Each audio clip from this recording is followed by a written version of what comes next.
নমস্কার, আমি অর্পিতা। শুরু করছি পলিটিক্স।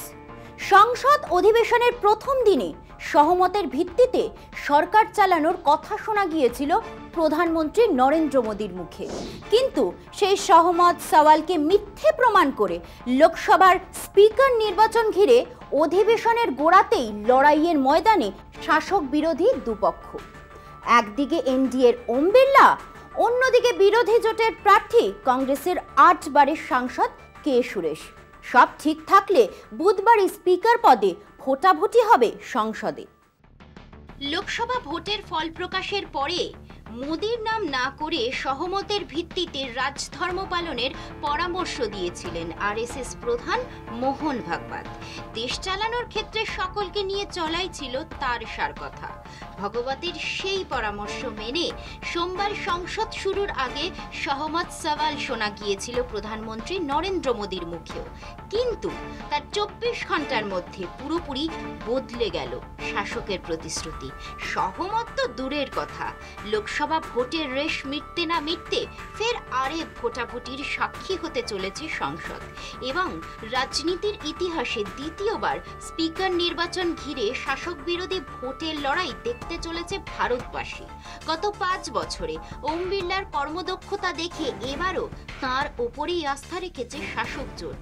অন্যদিকে বিনা যুদ্ধে সূচগ্র জমি না দেওয়ার জেদে সরকারি প্রার্থীর বিরুদ্ধে কেরল থেকে জিতে আসা 8 বারের কংগ্রেস সাংসদ কোডিকুন্নিল সুরেশকে দাঁড় করিয়েছে বিরোধী জোট ইন্ডিয়া, এবং সব ঠিক থাকলে বুধবারই ভোটের ময়দানে লড়াই করে স্পিকার পাবে 18তম লোকসভা।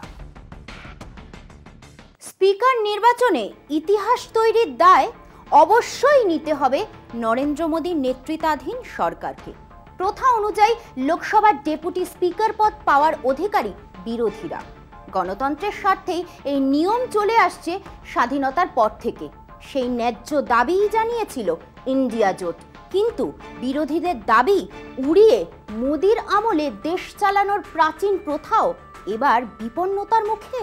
স্বাধীনোত্তর ভারতে রাষ্ট্রপতির পদ ঘিরে ভোট হলেও লোকসভার স্পিকার পদ এতদিন সেই লড়াইয়ের বাইরে ছিল। এবার সংসদের অন্দরেও ঢুকে গেল ভোটাভুটি। নরেন্দ্র মোদীর প্রথম রাজপাটে ডেপুটি স্পিকারের পদ ছিল বিজেপির শরিক AIADMK এর হাতে। দায়িত্ব সামলেছিলেন এম থাম্বিদুরাই।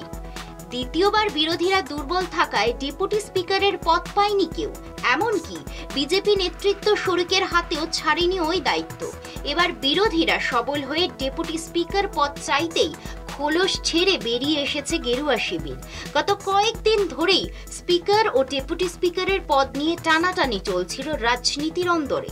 শাসক জোটের তরফে প্রতিরক্ষা মন্ত্রী রাজনাথ সিং এ নিয়ে দরবার করেন বিরোধী শিবিরে। কংগ্রেস সভাপতি মল্লিকার্জুন খার্গেকে ফোন করে সহমতের ভিত্তিতে স্পিকার মনোনয়নের আর্জি জানান গেরুয়া শিবিরের প্রবীণ নেতা। কংগ্রেস এই প্রস্তাবে রাজি হলেও বিরোধীদের ডেপুটি স্পিকার পদ পাওয়ার কথা মনে করিয়ে দেয় রাজনাথকে। কথা ছিল দলীয় নেতৃত্বের সঙ্গে কথা বলে খার্গের কাছে নিজেদের অবস্থান স্পষ্ট করবেন প্রতিরক্ষা মন্ত্রী। ওই রাজনাথের ফোন আর পৌঁছয়নি কংগ্রেস শিবিরে, অন্তত রাহুল গান্ধীর তেমনই দাবি। ऑपोजिशन ने क्लियरली कहा है, राजनाथ सिंह जी का खारगे जी को फोन आया। राजनाथ सिंह जी ने खारगे जी से कहा, देखिए आप हमारे स्पीकर को सपोर्ट कीजिए। ऑपोजिशन, पूरी ऑपोजिशन ने कहा है, हमने सबके सबसे बात की है, पूरे ऑपोजिशन ने कहा है कि हम स्पीकर को सपोर्ट करेंगे, मगर कन्वेंशन ये है कि डेप्यूटी स्पीकर ऑपोजिशन को मिलना चाहिए। राजनाथ सिंह जी ने कल शाम कहा था कि वो खारगे जी को कॉल रिटर्न करेंगे। अभी तक राजनाथ सिंह जी ने खारगे जी का कॉल रिटर्न नहीं किया। तो मोदी जी कह रहे हैं कंस्ट्रक्टिव कोऑपरेशन हो, और फिर हमारे नेता को इंसल्ट करा जा रहा है। तो नियत साफ नहीं है। नरेंद्र मोदी जी कोई कंस्ट्रक्टिव कोऑपरेशन नहीं चाहते हैं। एनडीए शिबिरेर पाल्टा दाबी स्पीकर पद साংবিধানিক, সেই পদ নিয়ে কোনো রকম শর্তদান গণতন্ত্রের পরিপন্থী। ऐसे शर्तों के आधार पर कि किसी एक पर्टिकुलर व्यक्ति या पर्टिकुलर पक्ष का ही उपाध्यक्ष हो, वो लोकसभा की कोई परंपरा में नहीं बैठे। স্বাধীনোত্তর ভারতে স্পিকার পদ ঘিরে ভোটাভুটি অবশ্য এই প্রথম নয়।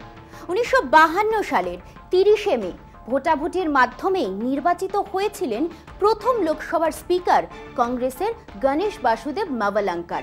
339 ভোটে হারিয়েছিলেন বিরোধী প্রার্থী শঙ্কর শান্তারামকে। 72 বছর পর সেই ঘটনারই পুনরাবৃত্তি হতে চলেছে দেশীয় রাজনীতিতে। এখন সময় একটা বিরতির, ফিরছি বিরতি নিয়ে, সঙ্গে থাকুন। রাজ্যের বিরোধী পরিসরেও মমতা বন্দ্যোপাধ্যায়, এক কথায় তিনি শাসক, আবার প্রশাসকদের সবক শেখাতে হলে তিনি রুদ্রমূর্তির ধারণে কালক্ষেপ করেন না। সোমবার নবান্ন সভাগৃহে রাজ্যের পুরো প্রশাসকদের বৈঠকে নিজের দলের পুরো নেতৃত্ব থেকে শুরু করে আমলা ও পুলিশের একাংশকে কড়া সমালোচনায় বিদ্ধ করেছেন মুখ্যমন্ত্রী। সরু রাস্তাও 3-4টে করে ফ্লোর করা হচ্ছে, অ্যাম্বুলেন্স ঢোকবার জায়গা নেই, নো অ্যাকশন। কারণ প্ল্যান পাস করতে গিয়েও নানা রকম হয়রানির শিকার মানুষকে হতে হয়। শিলিগুড়িতেও ডাবগ্রাম ফুলবাড়ি তার উদাহরণ। এবং আই এম সরি, ওখানে একটা ল্যান্ড মাফিয়া গ্রুপ তৈরি হয়েছে, তারা গভর্নমেন্টের সব জমি কাওয়াখালি থেকে শুরু করে বিক্রি করে দিচ্ছে। এটা নিয়ে আমি অলরেডি তদন্তের নির্দেশ দিয়েছি। যেমন কথা তেমনই অ্যাকশন। পুরো এলাকায় শাসক দলের মদতে সরকারি জমিতে গজিয়ে উঠেছে স্থায়ী ও অস্থায়ী নির্মাণ। মুখ্যমন্ত্রী মমতা বন্দ্যোপাধ্যায় নিজেই এমন দাবি করেছেন। অবিলম্বে সেসব বেআইনি নির্মাণ ভেঙে সাফ করতে হবে। সোমবার নবান্নের মিটিংয়ে মুখ্যমন্ত্রী সেই নির্দেশ জারির পরপরই মঙ্গলবার সকাল থেকেই বিধাননগর, হাওড়া ও কলকাতা পুরো এলাকায় জবরদখল উচ্ছেদ শুরু করেছে প্রশাসন। বৈঠকে জবরদখল ছাড়াও নির্বাচিত জনপ্রতিনিধিদের আর্থিক দুর্নীতির বিষয়ে যে ভাষায় মুখ্যমন্ত্রী বার্তা দিয়েছেন তা পক্ষান্তরে বিরোধীদের পালের হাওয়া কেড়ে নেওয়ার শামিল। একই সঙ্গে অবাংলাভাষীদের বেআইনিভাবে জমি দখলে তৃণমূলের একাংশ সহায়তা করছে বলেও দাবি করেন মুখ্যমন্ত্রী। একটা সংস্কৃতি আছে, অন্য সংস্কৃতিকেও আমরা ভালোবাসি, সম্মান জানাই, কিন্তু বাংলার আইডেন্টিটিটাকে নষ্ট করে দেওয়ার চক্রান্তে যারা লিপ্ত, আমি তাদের সকলকে সাবধান করে দিয়ে বলছি, অর্থের বিনিময়ে বাংলার আইডেন্টিটি নষ্ট যেন না হয়। শুধু পুরো প্রতিনিধি, চেয়ারম্যান বা মেয়র নন, বিধায়কদেরও রেয়াত করেননি মুখ্যমন্ত্রী। আসলে সত্য হওয়া লোকসভা ভোটে তৃণমূল 29টি আসন পেলেও রাজ্যের পুরো এলাকায় তাদের সমর্থন অনেকটাই আলগা হয়েছে। রাজ্যের মোট 121টির মধ্যে অর্ধেকের বেশি পুরসভায় তৃণমূলের থেকে এগিয়ে রয়েছে বিজেপি। যদিও সরকারিভাবে 119টি পুরসভায় তৃণমূলই নিরঙ্কুশ ক্ষমতার অধিকারী। মুখ্যমন্ত্রী সরাসরি পুরো এলাকার ভোটে ধ্বংস প্রসঙ্গ তোলেননি, কিন্তু পুরো প্রতিনিধিদের দুর্নীতি আর অকর্মণ্যতার জন্য তার দায় কেন সরকারের ওপর পড়বে সেই প্রশ্ন তুলেছেন মমতা। অর্থাৎ মুখ্যমন্ত্রীর মূল্যায়ন অনুসারে পুরো পরিষেবার অভাব ও দুর্নীতির কারণে শহরাঞ্চলের ভোটের বিরূপ হয়েছে শাসক তৃণমূলের ওপরে। পুলিশের বিরুদ্ধে তোলাবাজির অভিযোগ আম জনতার কাছে নতুন কিছু নয়, কিন্তু মুখ্যমন্ত্রী নিজেই যখন চাঁচা ছোলা ভাষায় সংশ্লিষ্ট পুলিশ কর্মীদের দিকে আঙ্গুল তোলেন, তখন তা বাড়তি মাত্রা পায় বইকি। কিছুই বলতে বাকি রাখেননি মুখ্যমন্ত্রী। ভোটে রাজ্যে আসন কমেছে বিজেপি। বছর দুয়েকের মধ্যে বিধানসভা ভোট, তার প্রেক্ষিতে শহুরে ভোটারের ভরসায় নতুন করে আন্দোলনের পথ খুঁজবে বিজেপি। কংগ্রেস বা বামেরাও ওই ইস্যু হাতিয়ার করে পথে নামবে, সেটাই প্রত্যাশিত। কিন্তু মমতা যেভাবে বিরোধীদের মাঠ দখল করে জনমানুষের সাড়া জাগিয়েছেন, তাতে ডান বাম সব বিরোধীর কপালে ভাঁজ আরো চওড়া হবে বলেই মনে হচ্ছে। এখন সময় আরো একটা বিরতির, ফিরছি বিরতি নিয়ে, সঙ্গে থাকুন।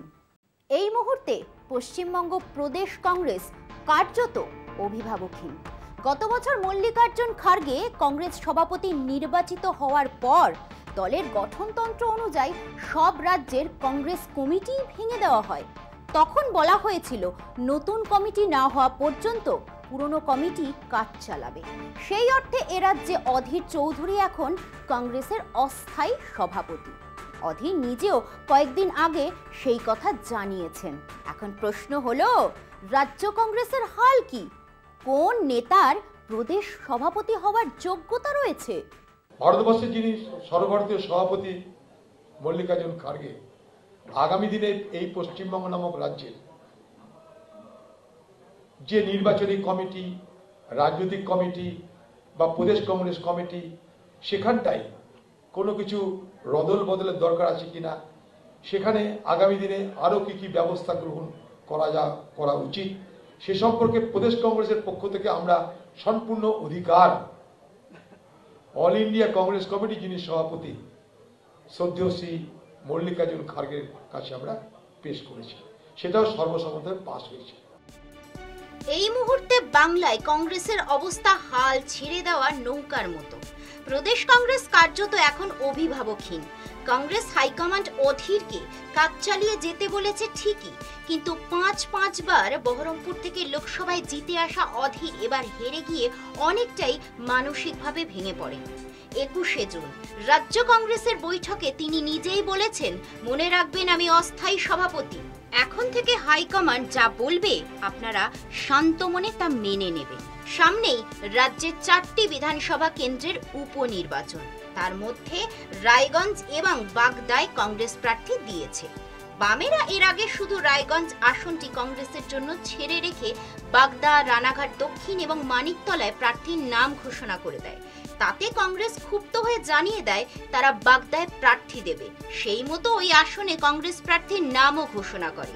তার অর্থ হলো, সদ্য সমাপ্ত লোকসভা ভোটে বাম কংগ্রেসের যে মসৃণ জোট দেখা গিয়েছিল, বাগদায় তা অনুপস্থিত। যদিও রায়গঞ্জে সিপিএম এবং কংগ্রেস কাঁধে কাঁধ মিলিয়েই কংগ্রেস প্রার্থী মোহিত সেনগুপ্তের হয়ে প্রচার করছে।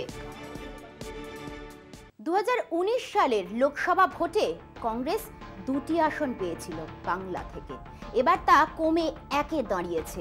অধীরের মতো দাপুটে নেতা হেরে গিয়েছেন। প্রচারে নেমে অধীর যতটা আত্মবিশ্বাসী ছিলেন, ভোটে হারার পর তিনি ততটাই ভেঙে পড়েছেন। রাজ্যে তার সঙ্গে তৃণমূলের সম্পর্ক একেবারে আদায় কাঁচকলায়। হাইকমান্ড তৃণমূল নেত্রী মমতা বন্দ্যোপাধ্যায়কে নিয়ে সুর নরম রাখলেও অধীরের নেতৃত্বাধীন প্রদেশ কংগ্রেস গোটা নির্বাচন পর্বে তৃণমূল এবং মমতার প্রশ্নে তাদের সুর অত্যন্ত চড়া রেখেছিলেন। এমনকি ভোট চলাকালীনই মমতার বিরোধিতা করে মন্তব্য করায় কংগ্রেস সভাপতি মল্লিকার্জুন খার্গে বলেছিলেন, মমতাকে নিয়ে কথা বলার অধীর কেউ নন, তার জন্য কংগ্রেস সভাপতি আছেন, দলের হাইকমান্ড আছেন, দলের লাইন মেনে না চললে বাইরে বেরিয়ে যেতে পারেন। এবার বাংলা থেকে তৃণমূল 29টি আসন পেয়েছে। সারা দেশে কংগ্রেস আগের বারের তুলনায় অনেক ভালো ফল করেছে, তাদের আসন প্রায় দ্বিগুণ হয়েছে। এই অবস্থায় জাতীয় স্তরে তৃণমূলের ঘাসফুল ধরতে কংগ্রেসের হাত অনেকটা এগিয়ে গিয়েছে। হাইকমান্ড চায় বাংলাতেও তৃণমূলের সঙ্গে কংগ্রেসের সম্পর্ক ভালো হোক। সেই কারণে অধীরের মতো কট্টর তৃণমূল বিরোধী নেতাকে ফের প্রদেশ কংগ্রেস সভাপতি পদে বসাবে কিনা সেটা লাখ টাকার প্রশ্ন। সেক্ষেত্রে প্রদেশ কংগ্রেস সভাপতির দৌড়ে অনেকেই আছেন, কিন্তু অর্থবল, লোকবল, সংগঠনের দিক দিয়ে হাল ভাঙা নৌকার মতো প্রদেশ কংগ্রেসকে চালানোর ক্ষমতা সেই দৌড়ে থাকা কতজনের রয়েছে সেটাও বড় প্রশ্ন। প্রদেশ কংগ্রেসের অনেক কাকুতি মিনতির পর এআইসিসি রাজ্যের উপনির্বাচনে টাকা দিতে রাজি হয়েছে। তা না হলে এমনিতে রাজ্য কংগ্রেসের আর্থিক পরিস্থিতিও খুব খারাপ। মূল কথা হলো, পশ্চিমবঙ্গ কংগ্রেস নিয়ে দিল্লির নেতাদের খুব একটা মাথা ব্যথা আছে বলে মনে হয় না। আজ পর্যন্ত হাইকমান্ড লোকসভা ভোটে রাজ্য কংগ্রেসের ভরাডুবি নিয়ে অধীর বা অন্য নেতাদের সঙ্গে আলোচনা করে উঠতে পারেনি। সেই আলোচনা কবে হবে তাও কেউ জানেন না। রাজ্য কংগ্রেসের এক প্রবীণ নেতা বলেন, হাইকমান্ডের কাছে আমরা বরাবরই অচ্ছুত, এখন তো আরো অচ্ছুত হয়ে গিয়েছি আমরা। রাজ্য কংগ্রেসের একটা বড় অংশ তাকিয়ে আছে উপনির্বাচনের দিকে। তাদের আশা এবার রায়গঞ্জে কংগ্রেসের শিকে ছিঁড়লেও ছিঁড়তে পারে। এক প্রকার অভিভাবকহীন হয়ে কংগ্রেস উপনির্বাচনে লড়াই করছে। লোকসভা ভোটের ফলাফল বলছে রাজ্যে তারা ডজন খানেক বিধানসভা কেন্দ্রে এগিয়ে রয়েছে। সেটাই রাজ্য কংগ্রেসের বড় পুঁজি। তবে সেই পুঁজি ভাঙিয়ে খেতে পারবে কি কংগ্রেস? পলিটিক্স আজ এই পর্যন্তই। অন্যান্য খবরের জন্য চোখ রাখুন কলকাতা টিভির পর্দায় রাত দিন 7 দিন।